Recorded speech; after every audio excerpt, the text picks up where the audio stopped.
related decisions to make, but we'll catch up with our reports. One of the hardest parts of the Sermon on the Mount to understand is where we are today. There's several reasons this is a hard passage to understand, and we're going to illustrate that, one of those reasons, by asking you to do something. Tell me an idiom of baseball. Who knows an idiom of baseball, a figure of speech that we use from baseball? 3 strikes and you're out. 3 strikes and you're out? It's a walk. It's a walk?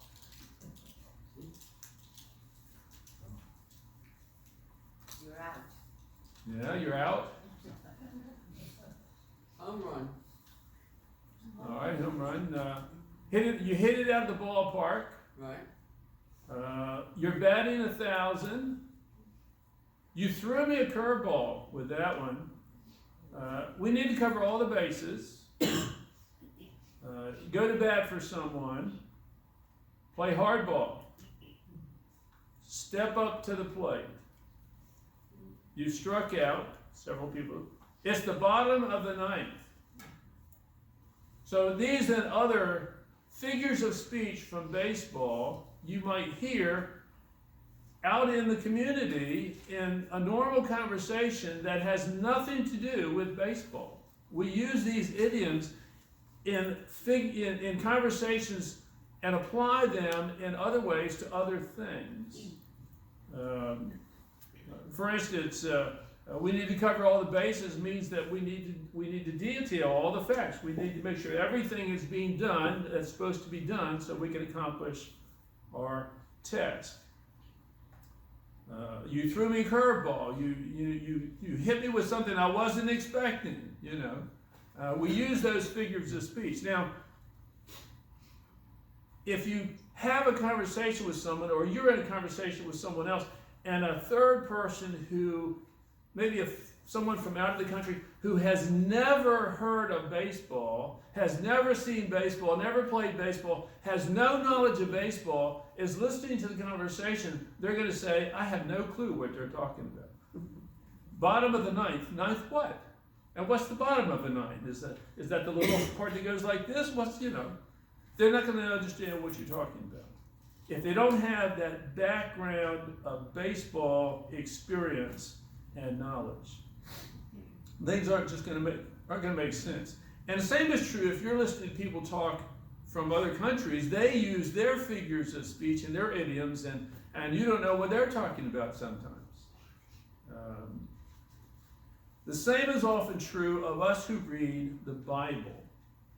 The Bible is full of figures of speech and idioms, and some of them we know what they mean. Some of the ones in the Old Testament, in Psalms and the prophets, some of those we still don't know what they meant originally. Now, unfortunately, they don't affect the doctrines that our faith is built upon, but there are a lot of figures of speech that the Bible professors say, we really don't know what this means, because there's nobody left to explain it to us. So sometimes we come across something in the Bible that we don't understand because there's a figure of speech used, or an idiom, or a phrase that we're not familiar with. And that is certainly true in parts of the Sermon on the Mount and in today's passage. So here are several things to keep in mind when you read the Sermon on the Mount. Number one, keep in mind that Jesus was speaking to first century Jews, not 21st century Christians. Jesus was speaking in the Sermon on the Mount to a crowd of Jews, not to a crowd of Christians. Now, God obviously put the Sermon on the Mount in the Gospel of Matthew for us Christians to read, and there's benefit there for us, but we have to understand what it meant to them before we can understand what it means to us. So it's not just the time difference, there's an audience difference here. Number two, and part of that, we must not Christianize. I made up a new word. We must not Christianize everything in the Bible. Don't read everything in the Bible as if it was written to a Christian. That's certainly true in the Old Testament. There were no Christians then.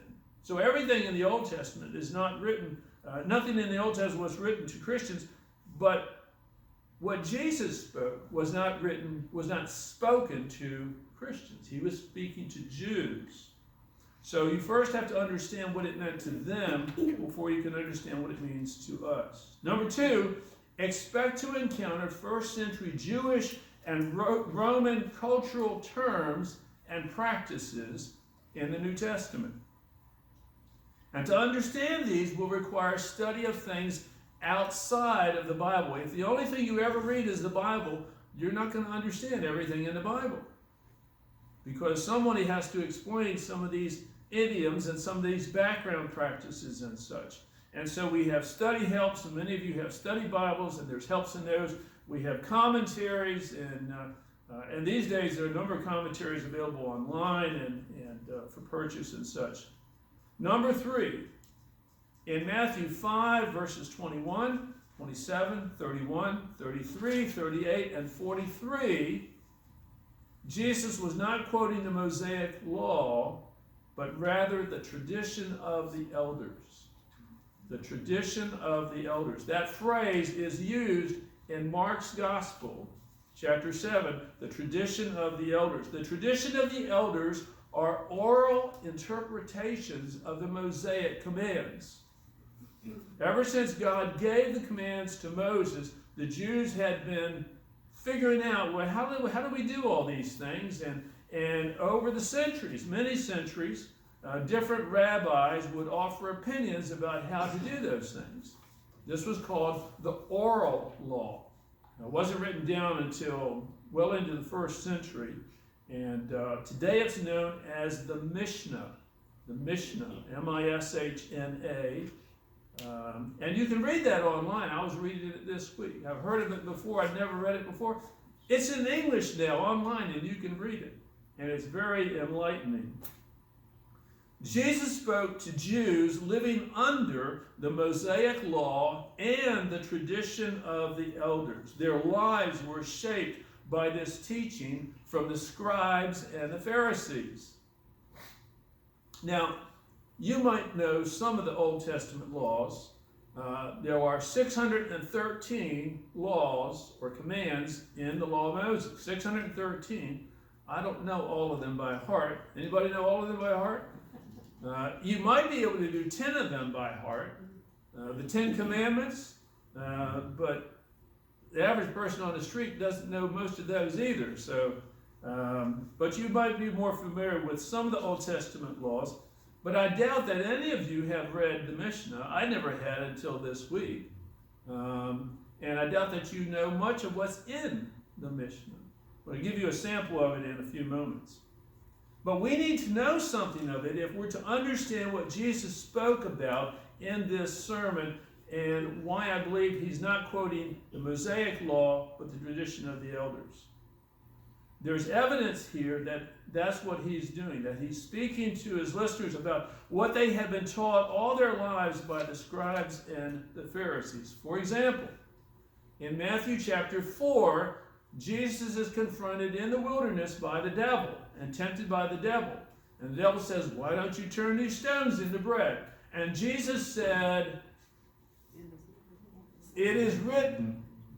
He says, he answers the devil 3 times, it is written. He quotes the Old Testament law of Moses those 3 times. But he never says in all these, in point 3 here, all these verses, Matthew 5, 21, 27, 31, 33, he says, you have heard it said. He never says it was written those times. So I don't believe he's quoting the Old Testament. Instead, he's quoting someone's opinion of what was written. In Matthew 5:17, in the Sermon on the Mount, he says, don't think that I've come to destroy the law. He refers to the law there. But again, he doesn't use that term. He doesn't mention Moses in all these verses in chapter 5. Instead, he says, you have heard. You have heard. Well, what did they hear? They heard the teaching of the scribes and the Pharisees. All those years growing up, they heard the teaching, the scribes and the Pharisees. Remember, the Bible, the Old Testament, was written in Hebrew, and in Jesus' day, almost nobody spoke Hebrew or read Hebrew. So the only reason they knew what God's word said is that the scribes and the Pharisees taught it. And if they were misteaching it, who's going to know? In verse 21, Jesus speaks of the people long ago. The people long ago. He doesn't say he doesn't refer to Moses. He doesn't refer to the law of Moses. He talks to the people long ago, which is a reference to the rabbis, all these previous rabbis that built up the tradition of the elders, that created the traditions of the elders. And then in verse 20, Jesus said his listeners needed a greater righteousness than the Pharisees in order to enter the kingdom of heaven. And then he starts explaining ways to make that so. Not just killing someone, but thoughts that lead up to killing. Not just adultery, but the things in your heart that lead up to adultery, and on and on. In chapter 6, also in the Sermon on the Mount, 4 times Jesus will mention hypocrites. Not by name, but he mentions hypocrites. Those who make a show of religion so everybody will think how holy and righteous and special they are. But he doesn't mention anybody by name. But then in Matthew 24, he specifically calls the scribes and Pharisees hypocrites for the things that they do and the things that they teach. His harshest words are about them and what they teach. I conclude that Jesus is not quoting the law of Moses as he introduces each of these subjects in chapter 5. He is quoting the Pharisees as they taught the tradition of the elders, which were opinions about how to obey the law. And most of the teachings and practices of the tradition of the elders are unfamiliar to us. And so we're not going to understand Jesus. But I want to give you a sample this morning. The Mishnah gives various opinions on how to fulfill the Mosaic law. Now, one of the commands of the Mosaic law was the following. This is from Deuteronomy 6, chapter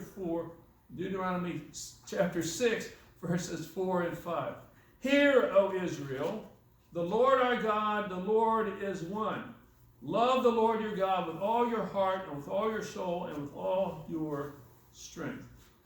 To the Jews, this is known as the Shema. S-H-E-M-A, Shema. And the word Shema is Hebrew for hear, the first word in that passage. And this is what it says next, beginning in verse 6. These commandments that I give you today are to be upon your hearts. Impress them on your children. Talk about them when you sit at home and when you walk along the road, when you lie down and when you get up. So, from the phrasing there, talk about them when you lie down and when you get up, the rabbis over the centuries determined that a righteous person should recite the Shema twice a day, once in the morning and once in the evening. And so that became their practice, and they expected everybody who was a good Jew to do that. But then they got thinking and talking, well, when should you do it? Just any time in the evening? Anytime, how long could you do it? So this is a quote from the Mishnah, the tradition of the elders. From when may one recite the Shema in the evening? From the time when the priests go in to eat their portion of sacrifice. And I don't know what time that is. But remember, in the temple, when you brought some of the offerings that you brought, parts of those offerings would go to the priests, and they would eat that. So they would say that, and they would eat that at some point in the evening. That's what they're talking about. But starting then, until when should you recite the Shema? Until the end of the first watch. That's the words of Rabbi Eliezer. Now, I don't know what the first watch is either. But that's what he said. But other sages say, well, until midnight. But Raven Gamaliel says, until the break of dawn. You got all night to say it. So there's no agreement about when you should recite the Shema in the evening. Now, that's just a taste of the tradition of the elders, and it only concerns one command. There's a whole lot to the Mishnah, and it's free online. You can read it. And even then, God did not command them to recite it. He said to talk about it, to talk about it with your children, to talk about all the laws, all the commands of God. In other words, in the course of your day, in the course of, in the quiet times of your day, when you first get up in the day and you're preparing for the day, or at the end of the day as you're thinking about the day, teach your children the commands of God. I think that's what he was saying. But they took it off in a whole new direction.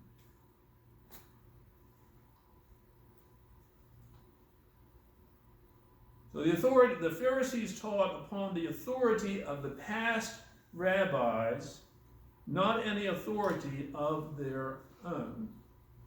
Not any authority of their own, but on the authority of the past rabbis, the tradition of the previous elders. There was no one authoritative voice or interpretation on how to obey God's commands. Well, Jesus taught very differently. He didn't say, now Rabbi so-and-so says to do this, and Rabbi so-and-so says to do this. He didn't do any of that. At the end of the Sermon on the Mount, how do I get in Mark? I'm in Mark.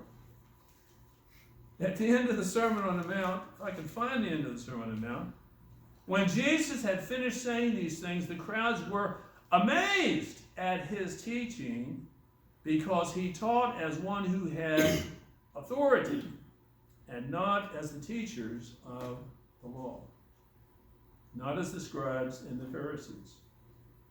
Now, that's my introduction this morning. That's why this sermon is in two parts. Part 1 this week and part 2 next week, because it's just too long.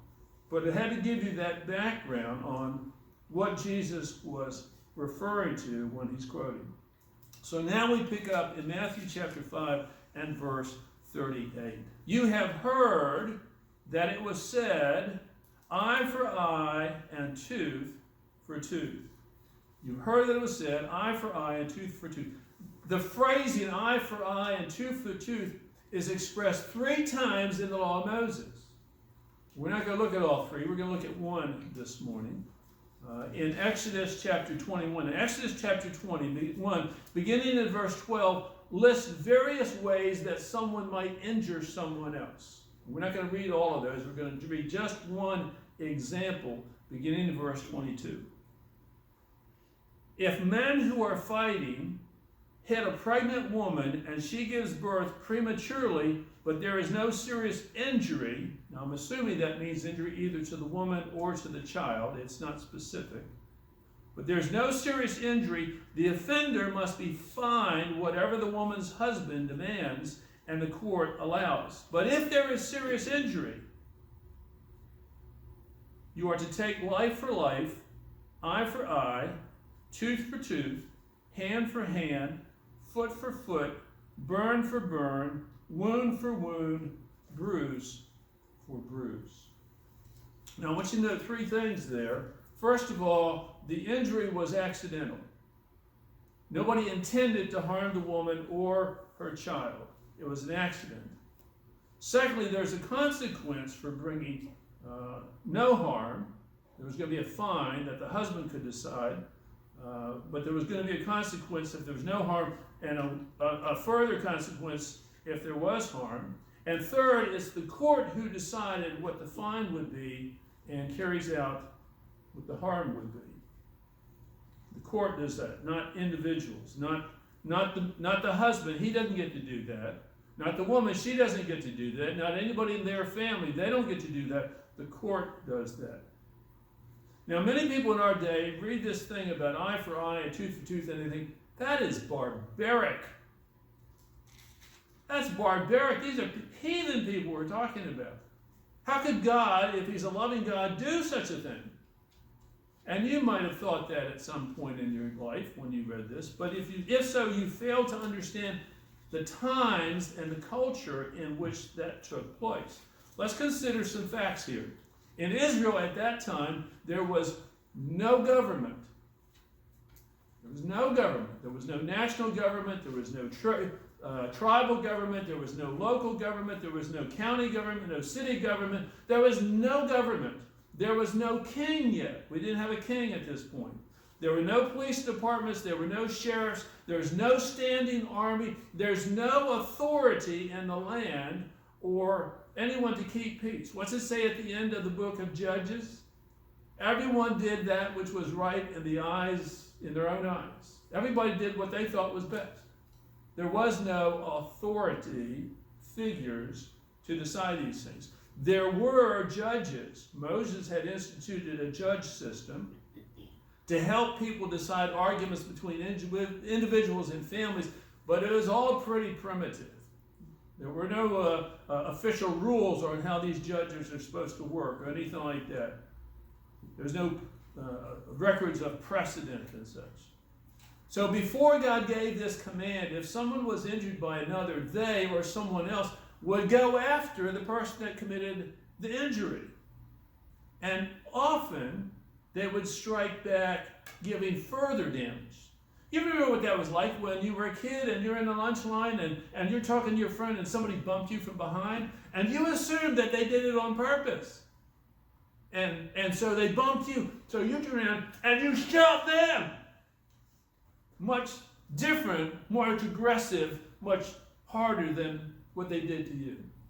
And since you shoved them, they're going to come and they're going to sock you.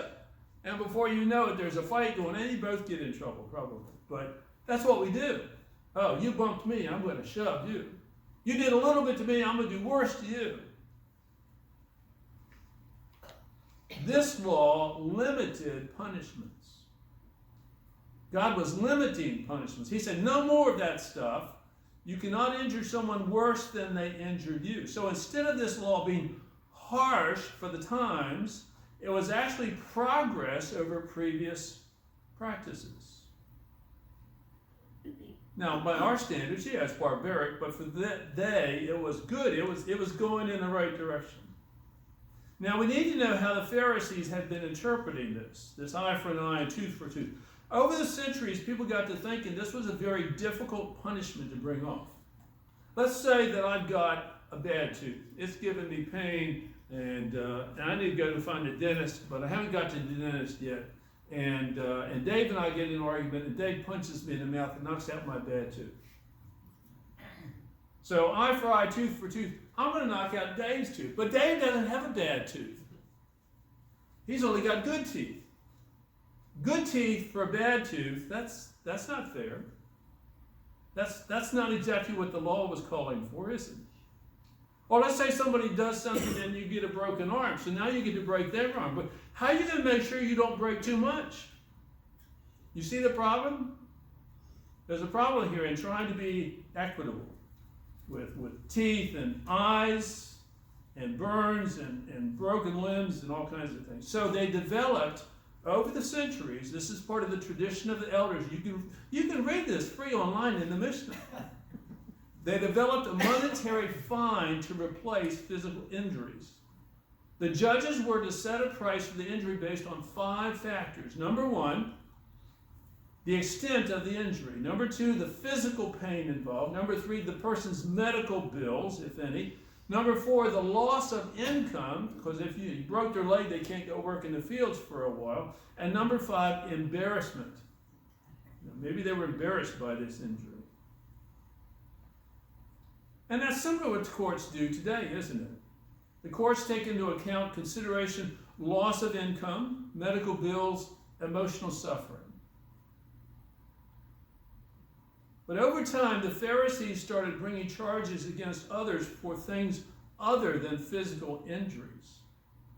God had only talked about, you get a physical injury, you give a physical injury. Well, now if you're fining people money, you can fine them money for all kinds of things. You insulted me.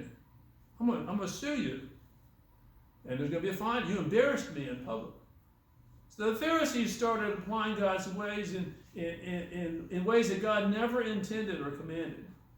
And in doing so, they almost never exhibited the mercy of God. So what does Jesus say about all this? Well, let's go back to our text. You have heard that it was said, eye for eye and tooth for tooth, but I tell you, do not resist an evil person.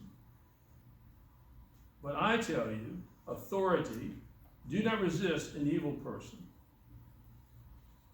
One of the things that Christians are responsible to do is learning the commands of Jesus and his apostles. And one of those is this from 2 Timothy 2:15. Do your best to present yourself to God as one approved, a workman who does not need to be ashamed and who correctly handles the word of truth. We need to be students of the Word, students of the Bible. And in order to do so, we also must be students of the ancient world and those cultures. We need to be studying what we can about those places. Otherwise, we will misunderstand and misapply what we read in the Bible. Over the last 2,000 years, Christians have often taken Matthew 5:39, do not resist an evil person, in myriads of ways, all kinds of ways, from refusing to defend yourself to refusing to fight in armies and wars and such, all kinds of things, not just for individuals but for nations and groups. And I don't think that that's what Jesus was talking about, because then he gives three examples. He says, don't resist an evil person, and then he talks about three specific examples of an evil person doing something to you. If someone strikes you on the right cheek, turn to him the other also. And if someone wants to sue you and take your tunic, let him have your cloak as well. If someone forces you to go 1 mile, go with him 2 miles. So Jesus is speaking of someone assaulting you, someone suing you, or a law that forces you to help the authorities. And I'll deal with each of those in more detail next week. But the main point today is that we must study to understand the Bible, not just the Bible. We need to study other things. We need to ask questions. We need to ask questions of the text. But why did Jesus say that? Why did he say that? And sometimes he says that, and I think, well, I know what he said, but I don't have a clue what he meant by that. What did he mean by that? Why did he say that instead of answering the question that was asked?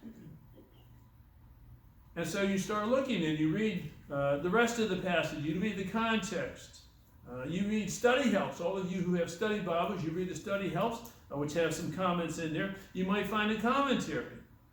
Someone else, you go to other sermons. There are lots of sermons online these days, and you can see what other people have preached about this passage.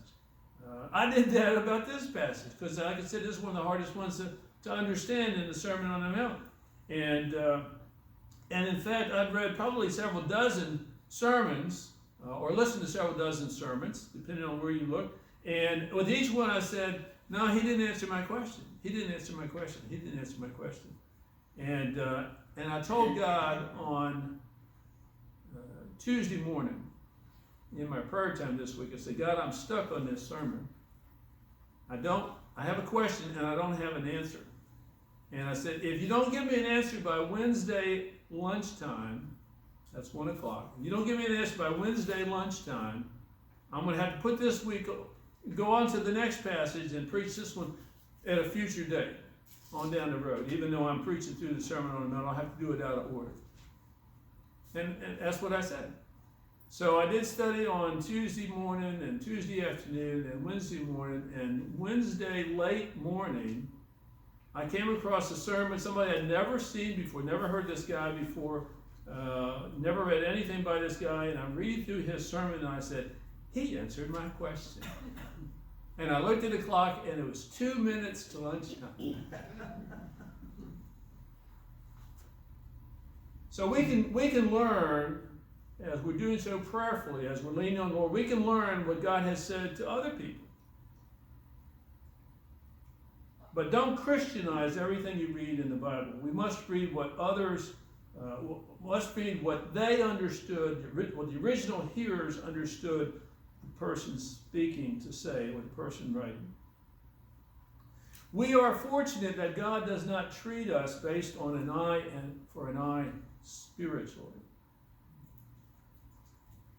If he did, none of us would have lived past our first intentional sin, we would all long ago have arrived in hell. But God loves us, and He saves us in Jesus Christ, and He wants a relationship with us, and we gain that by believing on the death and resurrection of Jesus. And I encourage you to do so this morning if you've never